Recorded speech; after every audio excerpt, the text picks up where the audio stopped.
Hola, què tal? Com esteu? Iniciem el segon vídeo dedicat a Friedrich Nietzsche.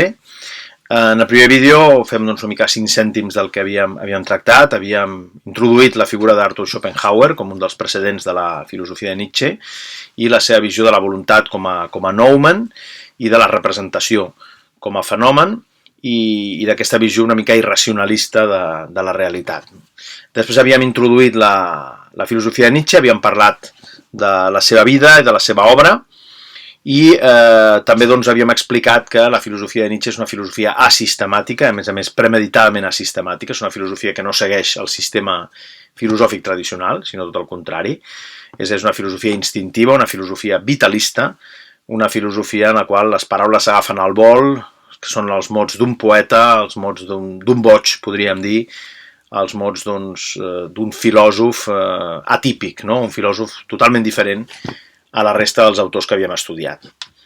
I per últim havíem parlat del naixement de la tragèdia i de l'oposició entre l'element apol·lini, correspon al déu Apol·lo, correspondria a la línia, la forma, al món de les formes, al món racional, que crea reremons que es consideren més reals que els mons autèntics, o que els mons reals, que seria el món corpori, el món material.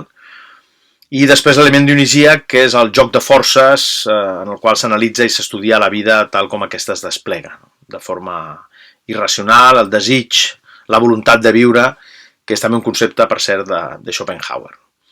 Molt bé, havíem parlat, per tant, d'aquesta oposició entre l'element apol·lini i dionisíac, i el següent punt que analitzarem serà el que tracta del nihilisme i la mort de Déu. El concepte de nihilisme, que és un concepte amb el qual sovint s'ha identificat a Nietzsche, però realment el nihilisme no és més que un moment provisional. No podem dir que el nihilisme sigui una posició definitiva, ni molt menys, no? Nietzsche considera que hi ha un camí obert cap al superhome, que l'ésser humà ha de ser superat, que l'ésser humà ha de deixar de sotmetre's a una sèrie de valors que són contraris a la vida, i per tant que cal iniciar aquest camí que ens porti cap a l'ultrahumà. Quan parlem del superhome, segurament la paraula superhome no és una bona traducció, hauríem de parlar de l'Übermensch, Nietzsche a parlar de l'ultrahumà, no? D'allò que supera l'ésser humà. No estem parlant de Superman, no estem parlant d'un superheroi, estem parlant d'un ésser humà que realment sigui digne de l'existència, que sigui digne de la vida i que digui sí a la vida. Llavors, la filosofia de Nietzsche parteix d'aquest nihilisme. El nihilisme, diríem que és una paraula que ve de nihil, nihil en llatí significa no res, i per tant el nihilisme és una negació de tot. Una negació que en el cas de la filosofia de Nietzsche se centraria en els valors tradicionals, no? La negació dels valors, la negació de tots aquells valors que ens han orientat al llarg de la nostra existència i fonamentalment dels valors occidentals. Quan parlem de valors occidentals o quan parlem d'Occident, de què estem parlant? Doncs estem parlant de Grècia, estem parlant de Roma, estem parlant del cristianisme, del judaïsme i el cristianisme, estem parlant del racionalisme, estem parlant de la il·lustració, i de fet quan parlem d'Occident doncs també estem parlant del liberalisme i també estem parlant del socialisme, estem parlant d'un conjunt o d'una construcció, diríem, ideològica en la qual doncs, el que predomina és l'odi a la vida.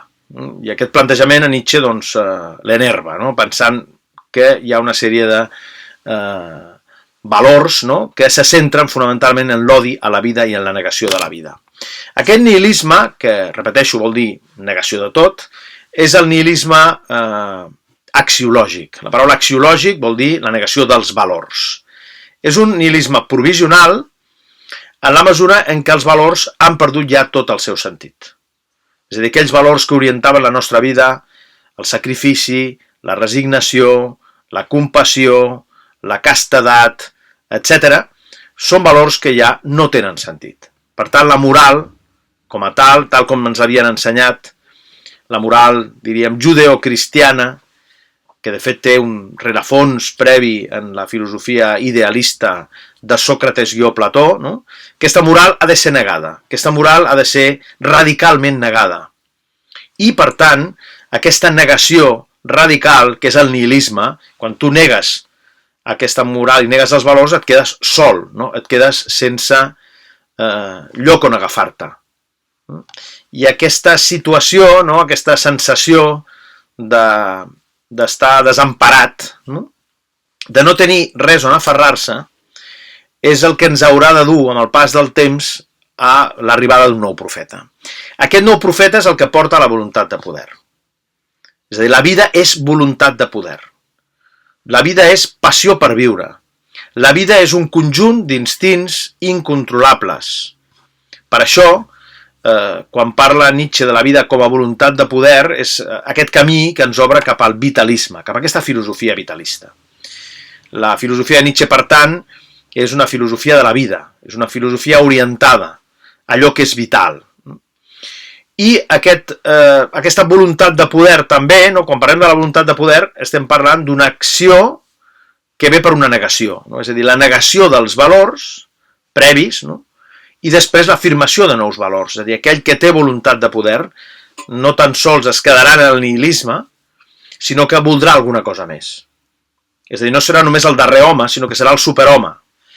No serà aquell que, tot i que ja ha avançat i tot i que se n'adona que la fe en Déu doncs, ja no té sentit i que se n'adona que ja els valors tradicionals ja no porten enlloc, doncs hem de trobar la solució que seria doncs, la creació de nous valors, d'una nova taula de valors, que és el que Nietzsche planteja. Nietzsche planteja doncs, aquesta voluntat de poder com a negació dels valors tradicionals, proacció a favor de la creació de nous valors. I precisament, per què estem parlant de la voluntat de poder?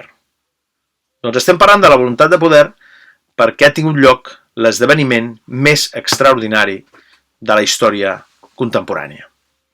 I aquest esdeveniment és la mort de Déu. Déu ha mort. Aquesta frase, Gott ist tot, en alemany, frase molt coneguda del pensament de Nietzsche, que apareix en la primera formulació de la mort de Déu a la Gaia Ciència. I a la Gaia Ciència, precisament, doncs, hi ha un fragment, que és el fragment 125, que realment és extraordinari i que doncs, ens fa pensar molt, no? I que es titula L'home boig. I us llegiré un fragment d'aquest text de la Gaia Ciència, que és, de fet, el primer moment en el qual Nietzsche afirma la mort de Déu. L'home boig. No heu sentit parlar d'aquell home boig que a plena llum del migdia encenia una llanterna, corria pel mercat i cridava sense parar. Cerco Déu, com que allí s'aplegaven precisament molts d'aquells que no creien en Déu, suscità moltes rialles. És que s'ha perdut? Deia l'un. És que s'ha extraviat com un infant? Deia l'altre. O és que s'ha amagat? Té por de nosaltres? Se n'ha anat amb un vaixell? Ha emigrat? Així cridaven i reien en desori. L'home boig saltà al bell mig de tots ells i els trepà amb la seva mirada. A on ha anat Déu?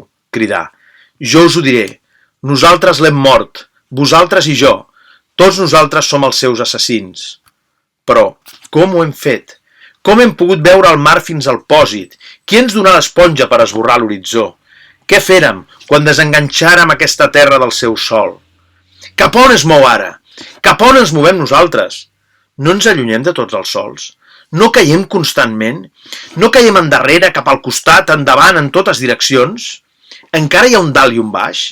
No errem com a través d'un no-res infinit? No ens colpeja l'espai buit amb el seu alè? No ha començat a fer més fred? No s'apropa com més va més la nit, una nit cada cop més intensa? No cal encendre llanternes al migdia? No sentim encara res del soroll que fan els enterramors que enterren Déu? No ens sumem encara res de la putrefacció divina? També els déus es podreixen. Déu ha mort, i som nosaltres qui l'hem mort. Com ens consolarem nosaltres, els assassins entre tots els assassins? Llavors continua, no? Dient, no és massa gran per a nosaltres la grandesa d'aquest acte, no hem de convertir-nos nosaltres mateixos en déus, només per semblar-ne dignes, etc. Parla d'un acte molt gran, d'un esdeveniment fonamental en l'època contemporània. I aquesta mort de Déu que apareix a la Gaia Ciència i que culmina en el Zaratustra, així parlar Zaratustra, és sens dubte l'obra que conté l'autèntic missatge de Nietzsche, doncs aquest anunci que ens està parlant també del nihilisme, no? En el moment en què parlem de la mort de Déu és com si tot hagués perdut el seu sentit, no? Com si no hi ha res que tingui sentit i per tant hem de construir un nou sentit. Per això diem que el nihilisme és provisional i ens ha d'obrir cap a una nova taula de valors. Què vol dir la mort de Déu? La mort de Déu significa que la idea de Déu perd força, ha anat perdent força amb el pas del temps. És una mica el que dona lloc al darrer home, no? Que és el que portarà cap al superhome. Aquesta idea de Déu que perd força a la modernitat, això ho hem anat observant, no? Recordeu quan parlàvem de Sant Agustí o de Sant Tomàs, que amb Déu és al centre, una visió teocèntrica del món. Aquesta visió teocèntrica que de mica en mica, amb l'aparició de la modernitat, amb l'aparició de Descartes, recordeu que en Descartes Déu ja no és la idea més important, sinó que és el jo. Quan parlem, per exemple, de l'obra de Hume, no? Parlem ja, Déu gairebé desapareix de la seva filosofia. Amb l'obra d'Spinoza, Déu és la natura. Déu ja no és el Déu transcendent, Déu s'identifica amb les lleis de la natura. En el cas de Hegel, és l'esperit absolut, no? O s'identifica amb l'esperit absolut. És a dir, sembla que Déu cada vegada està perdent més força. Per tant, no hi ha un punt de vista absolut que pugui regir la vida de la humanitat. És aquesta la visió de Nietzsche, no? Aquesta visió, diríem, no tan sols atea, sinó segurament antiteista, no? Contrària a Déu. Déu que implicava, segons Nietzsche, la negació dels desitjos humans. És a dir, Déu implicava, en certa manera, la negació de la vida.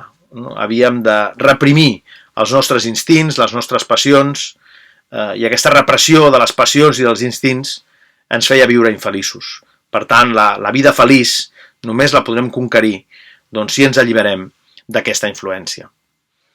Què significa també la mort de Déu?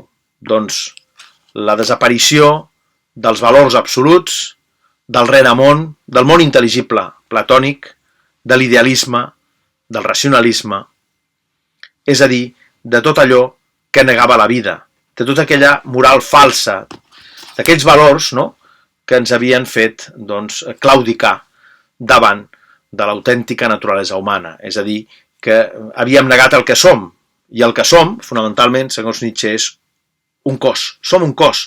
L'ànima no és més que un reflex d'aquest reremón, un reflex d'aquest món que es considera més autèntic que el món material i que ha estat un invent per reprimir-nos i que ha estat un invent per negar la vida. Per tant, l'amor al proisme, la humilitat, la resignació, la castedat, el sacrifici, la compassió, no són més que antivalors. Això és el que provoca la transvaloració dels valors. I aquests valors que fins ara ens havien orientat ja no serveixen. Per tant, hem de trobar nous valors a través de la voluntat de poder que siguin totalment contraris. És a dir, quan parlem de la igualtat, evidentment no és certa, aquesta igualtat és il·lusòria. No és veritat que siguem iguals. Per això hi ha certa gent, que són els esperits lliures, que són aquells que afirmen la vida i que s'enfronten radicalment a aquells que la neguen contínuament. Aquells que encara creuen en Déu, com diu Nietzsche, aquells que encara es troben condicionats per aquesta idea.